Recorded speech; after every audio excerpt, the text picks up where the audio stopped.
maupun nggak beriman pada Rasulnya Allah, tetap dia mendapatkan nikmat dari Allah Subhanahu wa Ta'ala.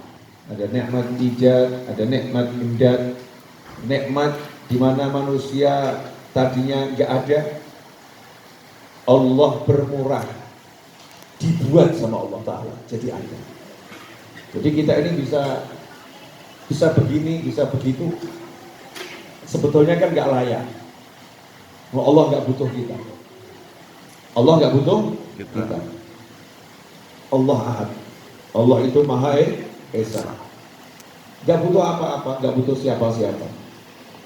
Tapi karena Allah Maha Pengasih, Maha Penyayang, kemudian dengan cintanya Allah ciptakan kita. Ya, dengan cintanya Allah ciptakan kita. Berawal dari Allah menciptakan cahaya baginda Muhammad sallallahu alaihi wasallam.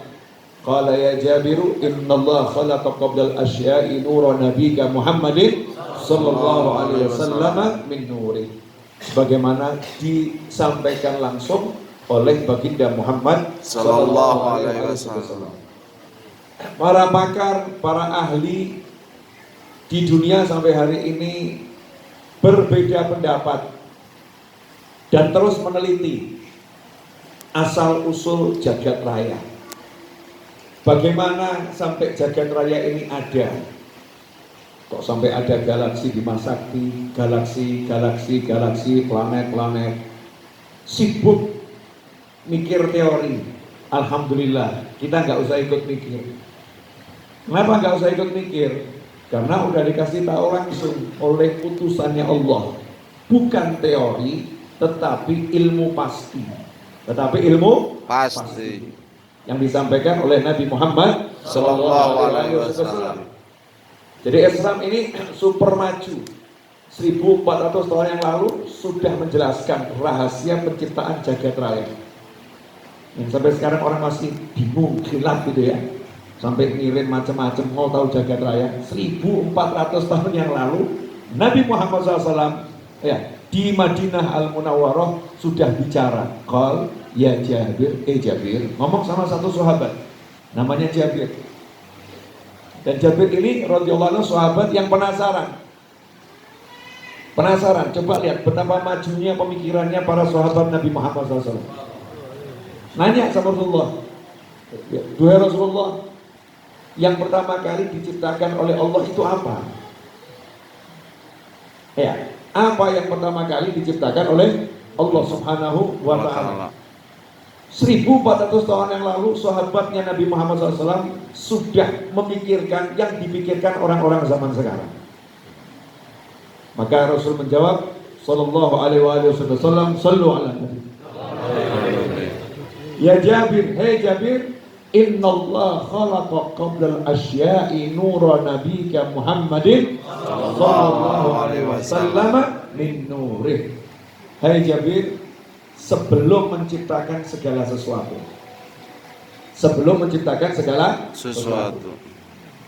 Gak ada galaksi Bima Sakti. Jangankan galaksi Bima Sakti, akhirat itu yang namanya jannah wan nar belum ada. Segala sesuatu, karena jannah itu termasuk makhluknya Allah Subhanahu wa Ta'ala. Neraka itu makhluknya Allah Subhanahu wa Ta'ala. Malaikat Jibril dan semua malaikat yang ada belum diciptakan oleh Allah Subhanahu wa Ta'ala. Rasul sudah mengatakan yang pertama kali Allah ciptakan adalah cahaya Nabi Muhammad SAW. Cahaya Rasulullah dari cahayanya Allah Subhanahu wa Ta'ala. Nah, dari situlah kemudian diciptakan makhluk-makhluk yang lain. Ya, diciptakan makhluk-makhluk yang lain dari cahayanya Nabi Muhammad sallallahu alaihi wasallam. Nah, itulah dikatakan makanya kita ini diciptakan dengan cinta. Kenapa? Karena makhluk yang paling dicintai Allah adalah Nabi Muhammad sallallahu alaihi wasallam. Setelah itu ada nikmatul imdad. Selain nikmat diciptakan sama Allah, nggak dilepas saja. Ada itu ya. Kalau kita nanam tanaman itu kita tanam, kita tinggal, nggak kita urus. Kadang nggak kita sirami, mau hidup biar hidup, mau mati biar mati, nggak ikut ngurus. Ya, alhamdulillah kan Allah yang ngurus. Tapi kita nggak ngurus. Beda dengan Allah Subhanahu wa taala. Laisa kamitslihi syai', nggak ada yang menyerupai Allah. Allah menciptakan ciptaan, nggak didiamkan. Diurus. Sama Allah diurus. Dari mulai kita buka mata sampai mata kita terpejam. Sekujur tubuh kita ini nggak ada yang lepas dari urusannya Allah Subhanahu wa taala. Tanya sama ayahnya Mas Riza, dokter, dia paham. Beliau dokter di sana, di pojok, paham ilmunya tubuh, apalagi ahli penyakit dalam. Nah, di tubuh manusia ini sel-sel yang bekerja untuk membela kita agar kita nggak kena penyakit. Kemudian bagaimana jantung ini memompa darah ke otak, ya, kemudian mendistribusikannya ke seluruh tubuh, sehingga tangan kita ini bisa bergerak karena otot, tapi ya ototnya ini kalau nggak dapat darah ya apa bisa bergerak. Kemudian di dalam darah itu apa, semua ini makhluk yang ada di tubuh kita ini tidak jalan sendiri, semua dengan tertib ilahi Allah yang atur. Bisa kita bayangkan itu seperti apa ya, yang maha sayangnya Allah Subhanahu wa ta'ala. Kemudian dikasih makan, dan nanggung-nanggung. Kamu itu seberapa tuh? Saya pakai bahasa kamu ya, memang biar makjlem gitu. Ini saya lagi ngomong ke diri saya sendiri. Kamu itu seberapa? Satu hari makan 200 kali sanggup enggak? Enggak sanggup. Tapi untuk membuat kamu itu nggak ragu urusan perut, urusan mulut, kamu yang sekecil ini sama Allah Ta'ala disiapkan makanan yang unlimited di muka bumi. Mulai buah-buahan jenisnya macam-macam. Cuman kamu saja atau yang agak manja, dikasih kates bisa sehat, pilihnya burger.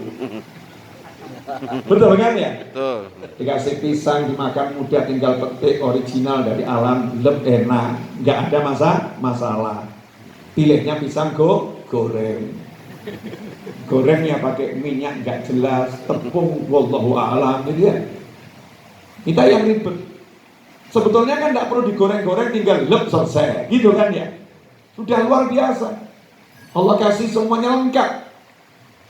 Makanan lengkap, bahkan air nggak nanggung-nanggung.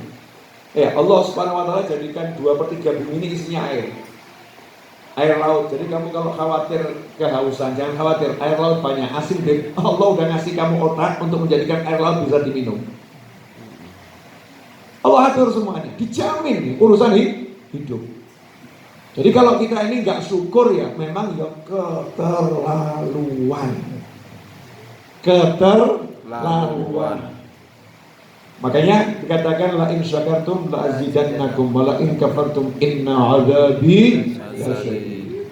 Kalau kalian syukur pasti aku tambah. Kalau kalian kufur, Allah masih baik loh. Kalau kalian kufur gak langsung pasti aku siksa. Kalau kalian syukur pasti aku tambah. Kalau kalian kufur, ingat. Aku punya siksa yang keras. Ingat, ayo sadar, tobat, segera syukur, jangan kufur. Masih dikasih waktu untuk bertobat oleh Allah Subhanahu wa ta'ala. Ini harus kita syukuri, kita bisa duduk bersama di sini. Alhamdulillah. Gak setiap orang punya kenikmatan begini. Banyak loh ya yang dapat suguhan musik begini gak bisa menikmati. Bisanya menikmati musik begitu. Sementara kita dengar musik begitu pusing. Ya, dengarnya begini tenang, adem, nikmat. Ya. Betul. Coba ini saya pegang. Ya. Tes dulu, cek. Bismillah. Nah, coba contoh. Sallu ala khairil anam. Dikit aja, usah banyak-banyak. Sallu ala khairil anam. Al-Mustafa Badri Tamam. Sallu alaihi wa sallimu. يشفع لنا يوم الزحام. صلوا على خير الأنام المصطفى بدر التمام. صلوا عليه وسلموا. يشفع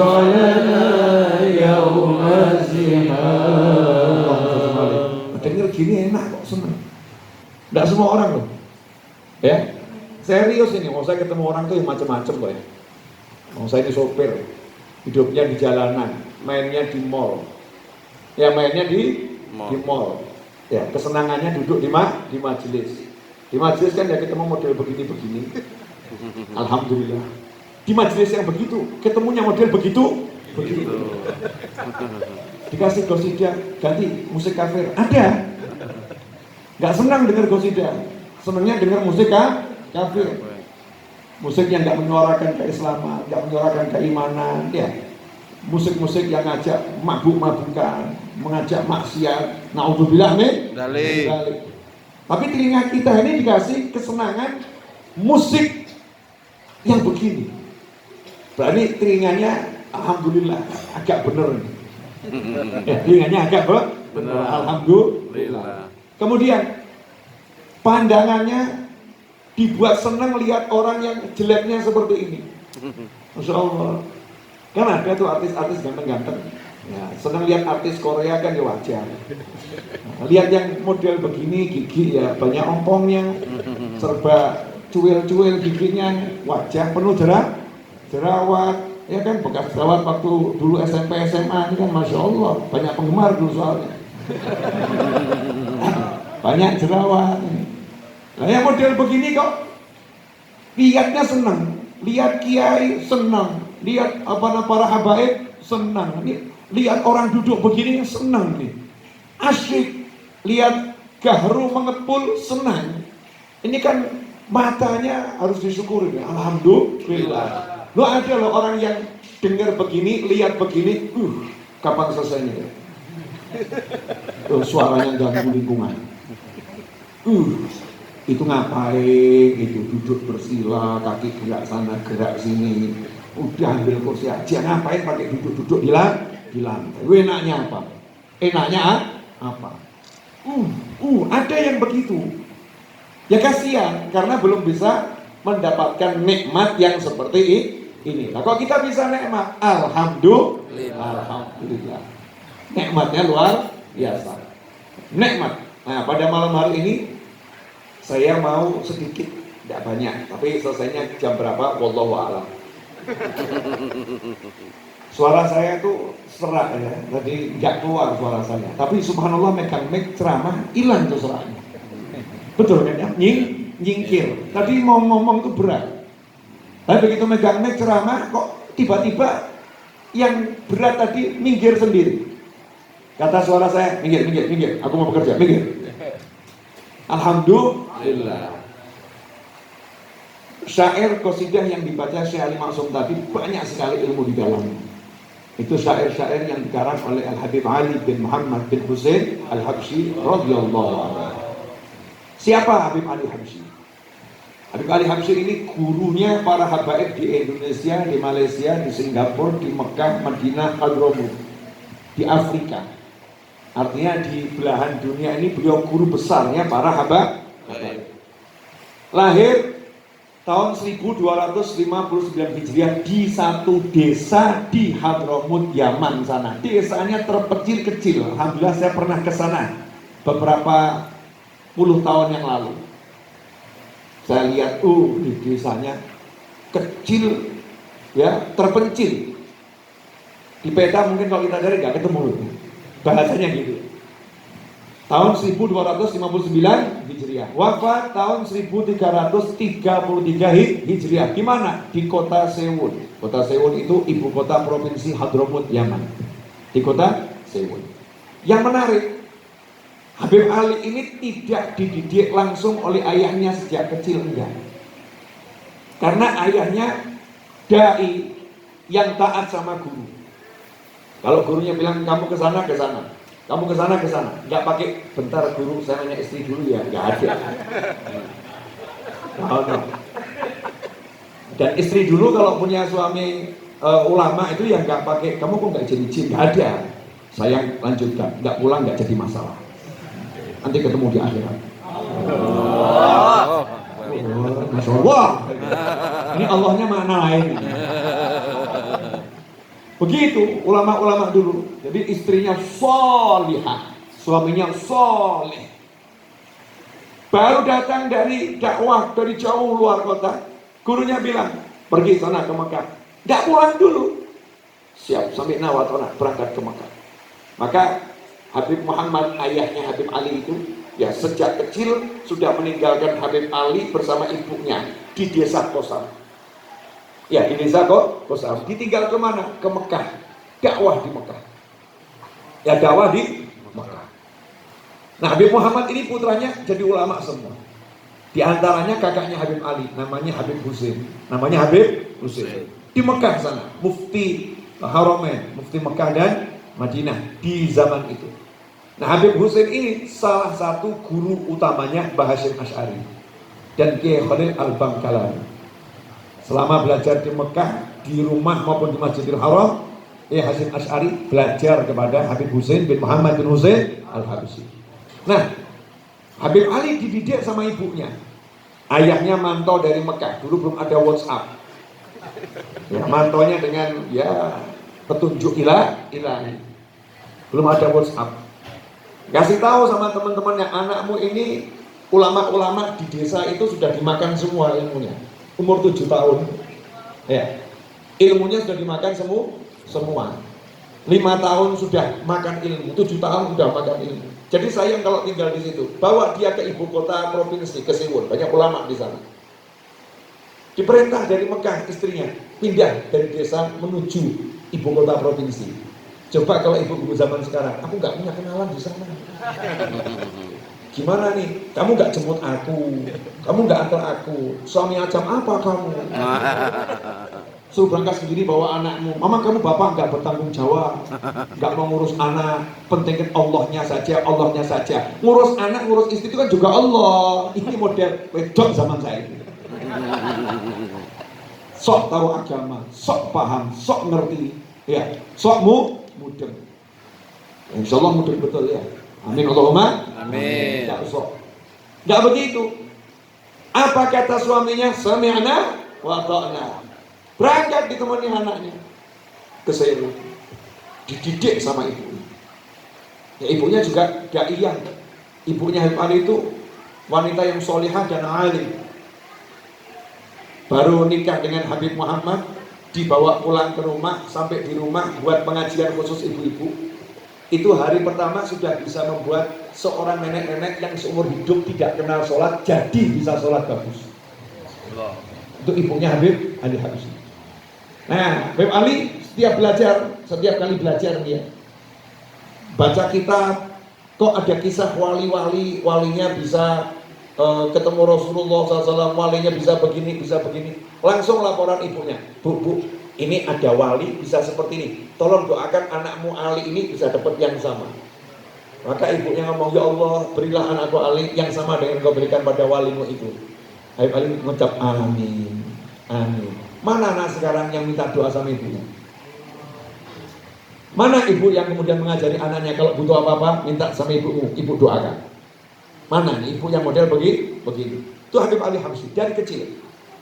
Umur 19 tahun, ya 17, 18, 19 dipanggil ayahnya ke Mekah, harus meninggalkan ibunya, berangkat ke Mekah.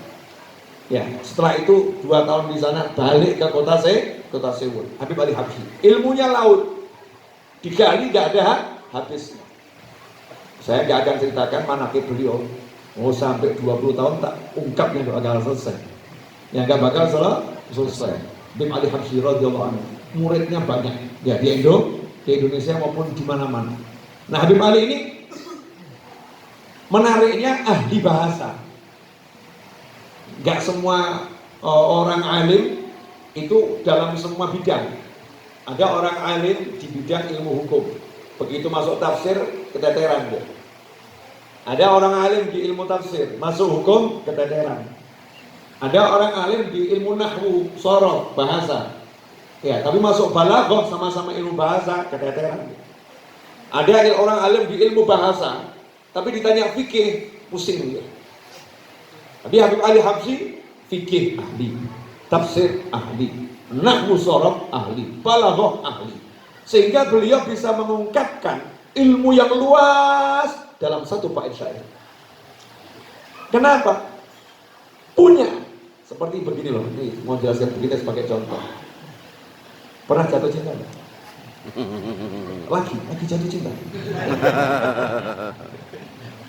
Orang tuh kalau di hati punya cinta yang luar biasa kepada seseorang, ya, rasa yang luar biasa.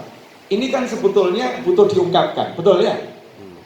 Dia mengungkapkan dengan satu kalimat, I love you. Aku cinta kamu. Aku cinta kamu. Mohon maaf, apakah artinya aku cinta kamu sama dengan aku cinta kamu? Enggak. Ternyata ketika dia mengucap aku cinta kamu, di hati dia bilang aku rela mati demi kamu. Aku siap jadi budakmu. Aku siap pagi sampai pagi bekerja untuk cari nafkah buat kamu. Aku siap. Aku nggak bisa tidur tanpa mengingatmu. Luar biasa. Ternyata kata I love you, aku cinta kamu, di dalamnya itu isinya hati orang yang mengucapkannya. Betul ya? Isinya hati orang yang mengucapkannya. Nah, para ulama itu meletakkan hatinya di dalam syair. Jadi dalam satu bait syair itu ada ilmu yang kalau digali gak akan habis. Itu yang namanya asrar ilahi, rahasianya Allah Subhanahu wa ta'ala yang Allah titipkan kepada hamba-hambanya. Wa 'allamnahu min ladunna ilma. Kami ajarkan dari sisi kami ilmu. Nah, termasuk ini tadi di antaranya ya. Ini kalau semua ya repot. Yang Rabbi ini ya dzal sifatil aliyah qaimun bil bina uridu atiyah tahta babi raja waqaftu bi dhulli fa aghirni bil qasdi qablal maniyah. Duhai Allah, sesungguhnya Engkau adalah Tuhan yang punya sifat-sifat yang mulia. Qaimun bil bina uridu atiyah. Aku berdiri di depan pintumu mengharapkan karunia. Ini orang ini kalau mau minta, orang mau minta. Ya ada ilmunya. Gak asal, ya Allah mobil, ya Allah rumah. Ya betul itu minta, tapi ada ilmunya. Surat Al-Fatihah langsung ihdinas siratal mustaqim begitu? Enggak. Bismillahirrahmanirrahim. Alhamdulillahirabbil alamin.